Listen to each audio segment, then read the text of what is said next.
नमस्कार दोस्तों, आप देख रहे हैं आरएनआई न्यूज। मैं हूं आपके साथ संध्या बेस्ट। दोस्तों, चुनाव हारना और मैदान छोड़ना दो अलग अलग बातें हैं। हम मैदान में थे, हम लड़े, हम हारे, पर हम अब भी मैदान में हैं।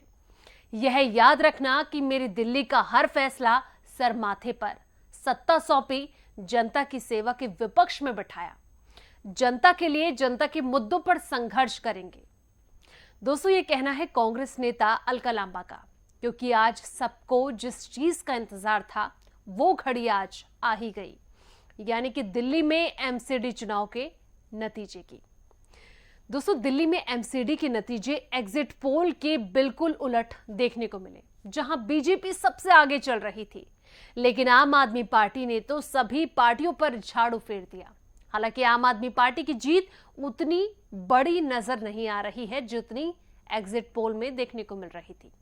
इसी तरह से बीजेपी का प्रदर्शन भी एग्जिट पोल की तुलना में कुछ हद तक बेहतर नजर आ रहा है। लेकिन दोस्तों, आज बात करेंगे कि आखिर दिल्ली के एमसीडी चुनाव और जीत का क्या इतिहास रहा है, कैसे सत्ता परिवर्तन हुई, जहां दिल्ली के 250 वार्ड्स वाले म्युनिसिपल कॉरपोरेशन पर कब्जे आम आदमी पार्टी ने अपनी पकड़ बना ली है। साल 2017 में हुए एमसीडी चुनाव में दूसरे नंबर पर रही आम आदमी पार्टी पिछले 15 सालों से एमसीडी पर काबिज बीजेपी का सफाया करने के लिए एड़ी चोटी का उसने जोर लगाया था। वहीं अगर कांग्रेस की बात की जाए तो कभी दिल्ली में ताकतवर हुआ करती थी कांग्रेस, और इस बार के चुनाव में कांग्रेस ने अपनी खोई हुई जमीन तलाशने की जो जद्दोजहद थी उस पर काम तो किया था, लेकिन कामयाबी हासिल नहीं हो पाई। शीला दीक्षित ने दिल्ली की सीएम कुर्सी को 15 सालों तक अपने पास रखा था, लेकिन 2013 विधानसभा चुनाव से कांग्रेस लगातार अपनी जमीन खोती जा रही है। पिछले 3 एमसीडी चुनाव परिणाम बीजेपी के पक्ष में ही गए।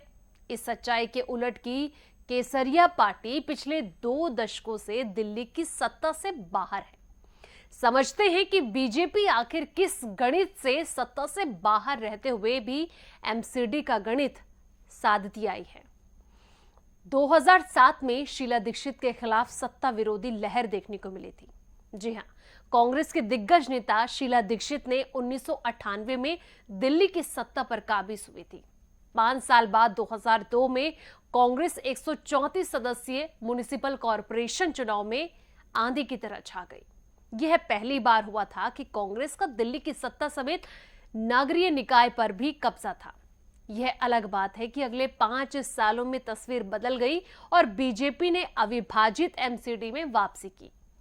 2007 के एमसीडी चुनाव में बीजेपी ने 144 वार्ड्स में जीत का परचम लहराया था। वहीं 2012 की बात की जाए तो 2012 में कमजोर कांग्रेस के खिलाफ आसान जीत थी। दोस्तों, शीला दीक्षित के आखिरी कार्यकाल पर भ्रष्टाचार के तमाम आरोप लगे थे, जिसकी कीमत उसे चुकानी पड़ी। 2011 में कांग्रेस यूपीए सरकार ने अविभाजित एमसीडी को 3 भागों में उत्तरी दिल्ली और दक्षिणी दिल्ली और पूर्वी दिल्ली म्युनिसिपल कॉरपोरेशन में बांट दिया था। एमसीडी के विभाजित होने के बाद हुए पहले चुनाव में बीजेपी ने 272 वार्डों में से 138 पर अपना कब्जा जमा लिया था और कांग्रेस को 78 वार्ड तक ही सीमित कर दिया। एमसीडी के इस चुनाव को 2013 दिल्ली विधानसभा चुनाव के सेमीफाइनल बतौर देखा गया था, जिसके परिणाम भी अपेक्षित उतरे और कांग्रेस को उन चुनावों में करारी शिकस्त मिली। 2017 में बीजेपी ने सभी पार्षदों के टिकट काट दिए। सत्ता विरोधी लहर और एमसीडी में वित्तीय अनियमितताओं के आरोप झेल रही बीजेपी ने 2017 एमसीडी चुनाव में अपनी सभी सिटिंग पार्षदों को किनारे कर दिया। यह रणनीति रंग लाई और बीजेपी न सिर्फ एमसीडी चुनाव जीतने बल्कि उसमें अपनी ताकत बढ़ाने में भी सफल निकली। 2012 में 138 की तुलना में 2017 में एमसीडी चुनाव में बीजेपी ने 181 पार्षद एमसीडी में उनके हो गए थे। 2015 में दिल्ली में 70 में से 67 विधानसभा सीटें ऐतिहासिक जनादेश पाने वाली आम आदमी पार्टी को भी दूसरे स्थान से संतोष करना पड़ा। कांग्रेस तो पिछले चुनाव में तीसरे स्थान पर ही खिसक आई।